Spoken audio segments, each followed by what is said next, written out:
ರಾಜ್ಯ ಕಾಂಗ್ರೆಸ್ನಲ್ಲಿ ಸಿಎಂ ಬದಲಾವಣೆ ಹಾಗೂ ಕೆಪಿಸಿಸಿ ಅಧ್ಯಕ್ಷರ ಬದಲಾವಣೆ ವಿಚಾರ ಬೂದಿ ಮುಚ್ಚಿದ ಕೆಂಡದಂತಿದೆ.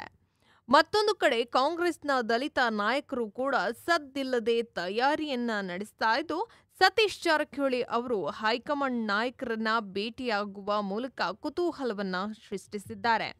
ಅಲ್ಲದೆ ಹೈಕಮಾಂಡ್ ಮುಂದೆ 2 ದೊಡ್ಡ ಬೇಡಿಕೆಗಳನ್ನ ಕೂಡ ಇಟ್ಟಿದ್ದಾರೆ ಎಂದು ಹೇಳಲಾಗ್ತಾ ಇದೆ.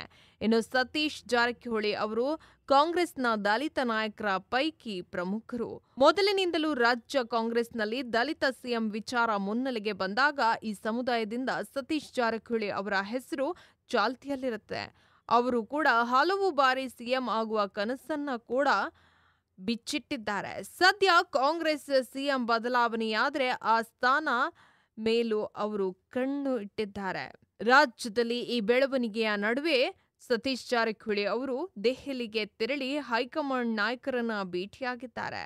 ಇದು ಹಲವಾರು ಪ್ರಶ್ನೆಗಳಿಗೆ ಕಾರಣವಾಗಿದೆ. ಎಐಸಿಸಿ ಅಧ್ಯಕ್ಷ ಮಲ್ಲಿಕಾರ್ಜುನ್ ಖರ್ಗೆ ಹಾಗೂ ಕಾಂಗ್ರೆಸ್ ಸಂಘಟನಾ ಪ್ರಧಾನ ಕಾರ್ಯದರ್ಶಿ ಕೆಸಿ ವೇಣುಗೋಪಾಲ್ ಅವರನ್ನ ಸತೀಶ್ ಜಾರಕಿಹೊಳಿ ಅವರು ಭೇಟಿಯಾಗಿದ್ದು ಹಲವು ಮಹತ್ವದ ವಿಚಾರಗಳ ಬಗ್ಗೆ ಚರ್ಚೆಯನ್ನ ಕೂಡ ನಡೆಸಿದ್ದಾರೆ.